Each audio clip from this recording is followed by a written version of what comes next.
Over the past 7 years, LGBT History Month has ensured the lives of its members are acknowledged, their contribution to society isn't lost, and those outside of the community have a better understanding of what it's like to be lesbian, gay, bisexual or trans. This year's theme of tackling homophobia in sport is a chance for us to look at how to improve things for future generations. Love it or loathe it, everyone remembers sport at school. The impact on our confidence is long-lasting, whether it's positive or negative. I think it kind of confirmed a few things in my head because being around loads of boys and kind of thinking, oh, okay, yeah, maybe I've got different feelings to my other friends, but nothing sexual or anything like that. Just kind of thinking something's maybe I'm a bit different to other people, but I think the pressure that you kind of get from the type of school that I went to in terms of sport, kind of a bit like they expect you to do this, they expect you to be on the team. If you're over a certain height, if you're a certain way, there's always an expectation there. I was quite lucky. I think I went to sport as a lesbian because, essentially all the other girls in high school spent all their time kind of talking about boys. So I was in charge of sport shed and I played sport, and I think that's where I went to. It was something that just made me equal. We're all playing the same game, we're all trying to get the next person out. All that sort of stuff. It didn't matter gay or straight. I was into sports, played sports all throughout school, some from football, rugby, basketball. I was always doing something at school. I was quite active in that respect, and I loved it. Yeah, I mean, I did have that sort of element of fear of, telling my friends about my sexuality. It's always quite a hard thing, especially growing up in a small town. Everyone knows each other. It's very hard to, come out. I'd known friends who had come out and they did get bullied and they did have a hard time with it. So I found myself holding back on that till I felt comfortable. School's bad for anyone. I think it's so you're so self-conscious. Everyone's growing up, everyone's got hormones, but I think, and you can kind of think sport is the enemy. But when you do have, when you can kind of get results from sport when you're running, and you can see your body changing, and you do feel good after doing whatever activity. You can know that it is a force for good as opposed to a force for bad. Schools are one thing, but imagine it's your job. You're good enough to play for your country in front of millions of people, and yet you don't feel able to show them who you really are. Over the last few years, sporting organisations have tried to be proactive with diversity departments and strategies to deal with homophobia in sport. The Olympics have launched a pride pin and stated, "Our diversity board and all our colleagues are committed to making this the most diverse and inclusive games possible," while the RFU stated their Code of Rugby Conduct encourages all participants to treat others with respect. It takes the issue of homophobia very seriously and will act quickly and decisively to any incidents or concerns reported. The FA have yet to respond. And while having diversity departments is a step in the right direction, is it too little, too late? Presenters, musicians, politicians are all allowed to be gay. So why not our sports stars?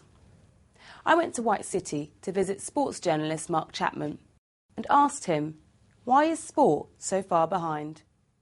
I think sport in general still has a lot to do. It lags behind virtually every other aspect of our lives in how it deals with homosexuality. I think some sports deal with it better than others. I think rugby union and rugby league barely batted an eyelid when Gareth Thomas came out. But the main problem really, when you look at it, is football, because it doesn't seem to know how it would deal with a footballer coming out. It doesn't seem to be a society in which a footballer would be able to come out in. I think that's a better way of putting it. So do you think it's down to the organisations or the fans? What's the problem? I think the fans are always used as a very easy target as far as everybody else is concerned about why a footballer doesn't come out. But if you talk to a sportsman, if you talk to a footballer, or even Gareth Thomas told me this as well, they are used to getting stick from fans, okay? They are used to getting abuse from fans, because that is part and parcel of being a sportsman in this country, certainly in a team sport like rugby or like football.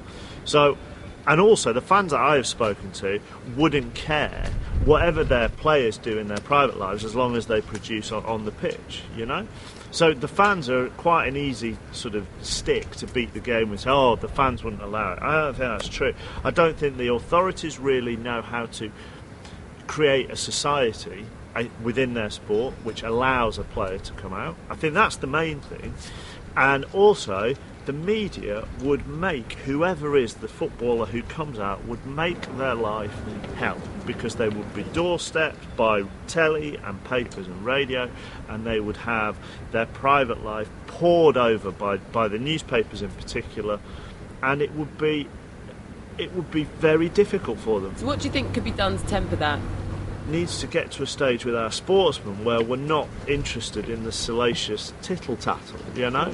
If you go back 20 years with a lot of politicians, you know, when they were being found, you know, in stockings and suspenders with oranges stuffed in their mouths, you know, we were like obsessed with their private life. Now you get a politician or a minister who comes out and people barely bat an eyelid. And we need to get to that stage with football. You know, this is the thing. I'm not going, we need every footballer who's gay to come out publicly. I wouldn't ever want that at all. But what I've always said through all of this is, it would be great for football to have the kind of society where it would enable a player to come out publicly if they wanted to and not have to live a lie.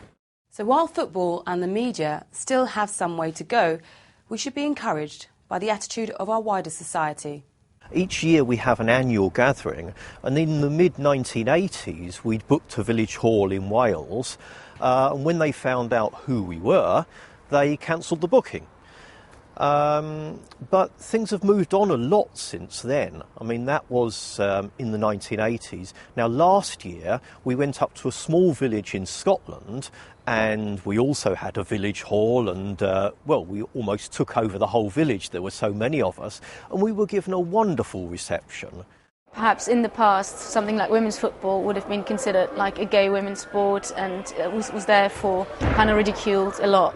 And I think because attitudes towards gay women have changed a bit as well, kind of more women go into football, for instance, and it's just become a more acceptable sport for everyone. I've got a nephew who is 18 years of age, and I think he's known that since about 14, 15, without me directly telling him, or even younger, he's known that I'm gay. And to him, it's like cool uncle. It's like a cool thing.